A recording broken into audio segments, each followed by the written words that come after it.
Thanks for rejoining us. It looked like the video stopped for a minute. So we are back with you talking with Ken about how to stay hopeful. We're thinking about H3TV, bringing hope, health, and happiness back to the workplace, knowing it starts individually with us and then spreads to our organization. And so Ken's here today sharing different ideas on how he stays hopeful and how he is hopeful. So Ken, we were talking about what's the difference between being hopeful and optimistic?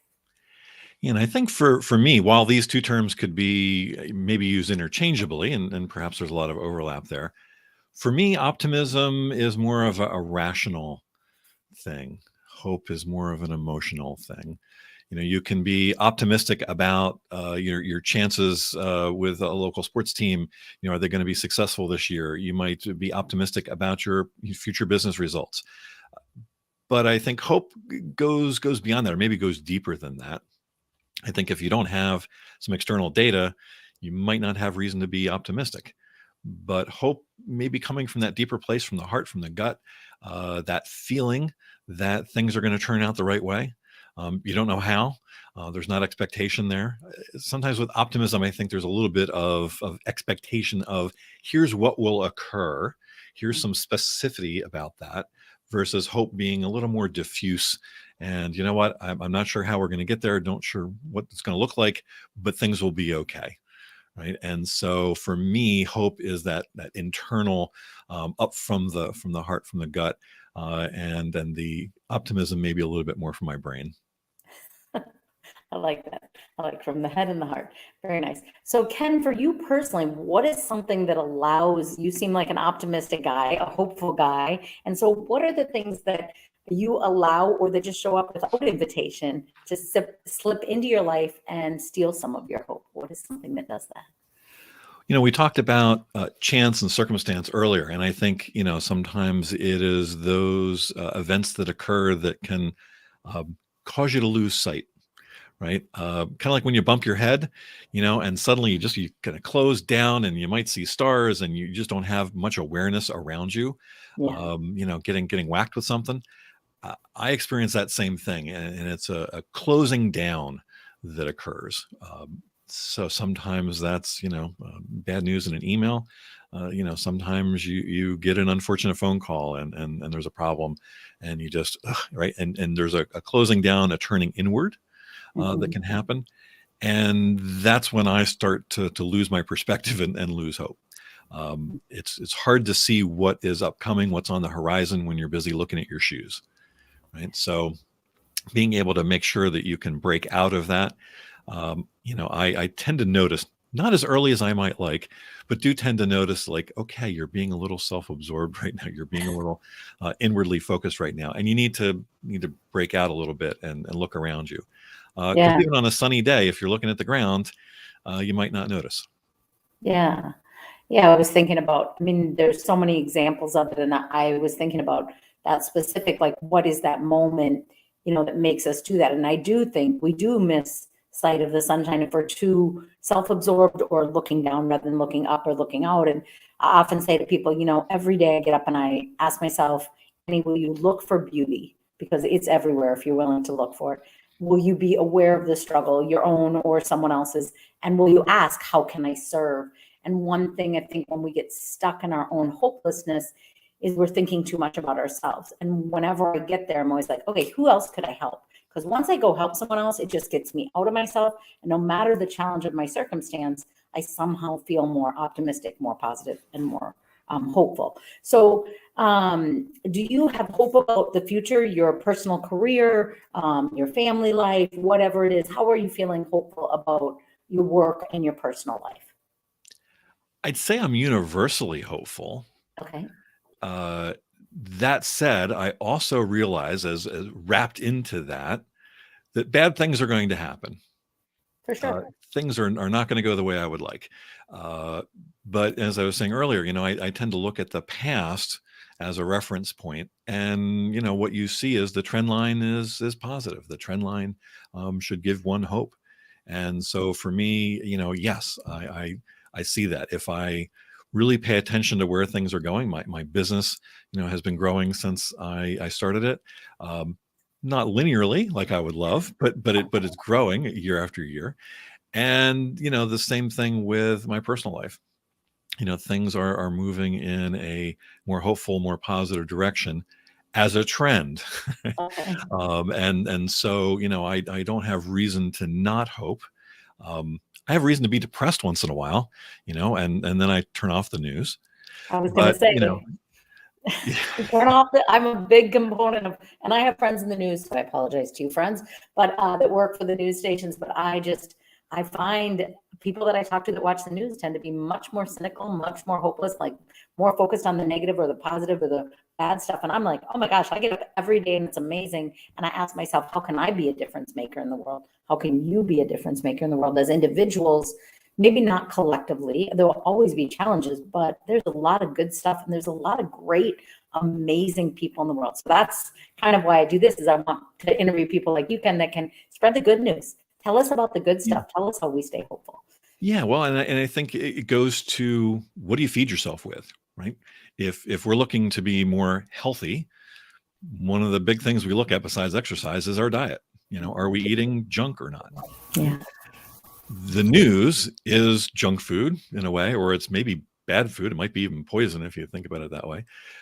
It doesn't do much to help us because it, generally speaking, is filled with a lot of negativity, with the exception of the weather report sometimes, right?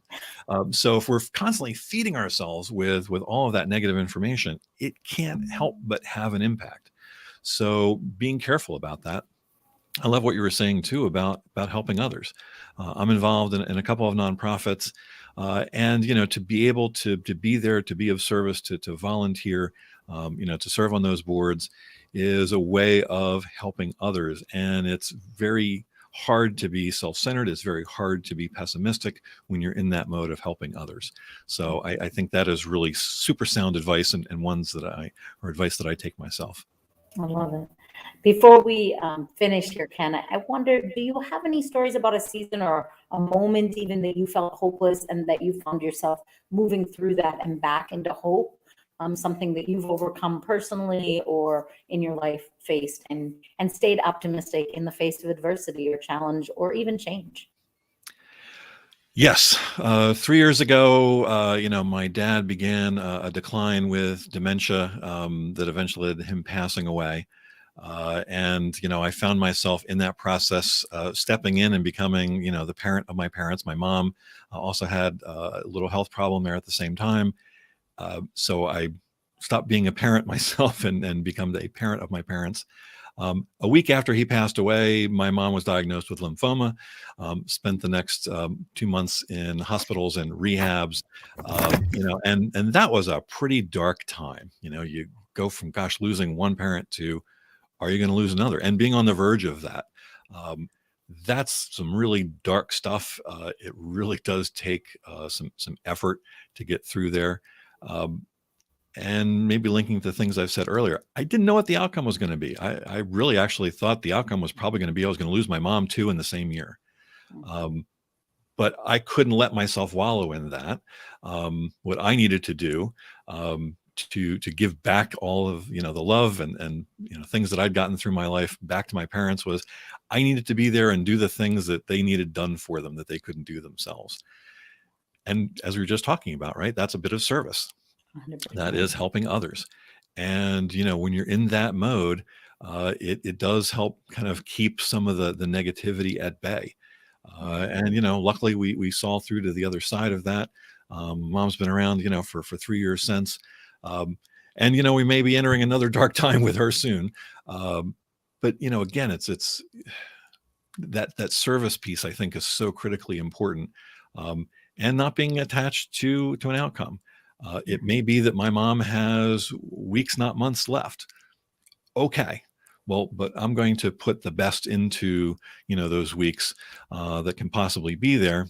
Because after that opportunity closes, there's not a chance for a redo. And it's part of what goes back, circles all the way back to what you said in the very beginning, Ken. You said one of your keys is intentional. So when I meet people, which is more often than I'd like sometimes, that are in the tragedy of losing someone they love, sometimes a parent, sometimes someone young that's ill, it's that intentional moment. It's that instead of being sad about the loss that will eventually come, whether it's tomorrow or in 10 or 20 or 30 years, because we all are going to die. It's treasuring the moment of the time. Mhm. It's the gift of being able to serve your mom in the way that she served you growing up. It's those moments. I just had a conversation, I would say one of the best conversations of my life with my mom. She might not agree, but I would say that. And I was driving, but she was telling me her story from her teen years until today. And she was telling me about not having plumbing, and she was telling me about high school, and she was telling me about college and having to drop out to go back home to support her mom and to provide for her mom, and how grateful she is she had those moments. And it Yeah. gave me a new appreciation for my mother's struggles in life and challenges. But it also was like just getting to treasure those stories, those moments. And we don't know if we get tomorrow or not ourselves, let alone our loved ones. So I love, Ken, that you started with part of how you stay in hope is you're intentional. And so this time with your mom, even though it may be hard or challenging or not ideal, it is a treasure that if you are intentional about valuing the stories inside of it or the moments of it that you get to serve her will be a treasure for you for the rest of your life. So I love that that's part of how you can stay hopeful, is recognizing it as a gift rather than a burden, recognizing it as a moment to serve. And, So, and there's almost a contradiction in some of the things we've been talking about in looking forward and being in future focused, I guess, yeah, with being in the moment, yeah, being right here, right now. I think one of the things that can steal your hope is not knowing where you're at, yeah. and we have to have a bit of that present now in us to appreciate, the conversation, the sunshine, some flowers we pass by. Those are the gifts that can feed us for a long time. And so, while we want to look to the future and be future focused, we also have to be rooted in the now, and appreciative of that now. That's right. The gift of the moment, the present. Yes. That's why they call it the present. So, Ken, if Yeah. somebody is listening here to H3 TV, they need more hope in their life, and they're like, hey, we think Ken can speak to us on it. We think Ken could coach us with our own hopelessness. How's the best way to connect with you or get a hold of you? How would my audience be able to follow up with you and ask you questions, reach out to you? I think the best way to find me is on LinkedIn. And there are a lot of Ken Blackwells out there. So you're going to need to perhaps add, another factor to your search. That might be my company name in Claritas. It might be the Insight at Work podcast I do.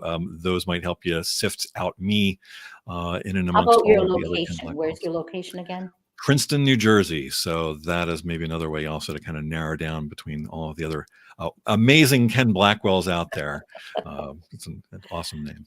Sounds good. Well, thank you so much for being with us today. Thank you for sharing your ideas and thoughts. I'm sorry we had to take a break there. Our Wi-Fi was not great connection. Thank you, Joe, for letting us know that we weren't showing up. I hope you were able to tune back in and enjoy the rest of this H3 TV, where we gather every week to share hope, health, and healing, or hope, health, and happiness to bring you healing. Thanks for being with me. I look forward to seeing you next week.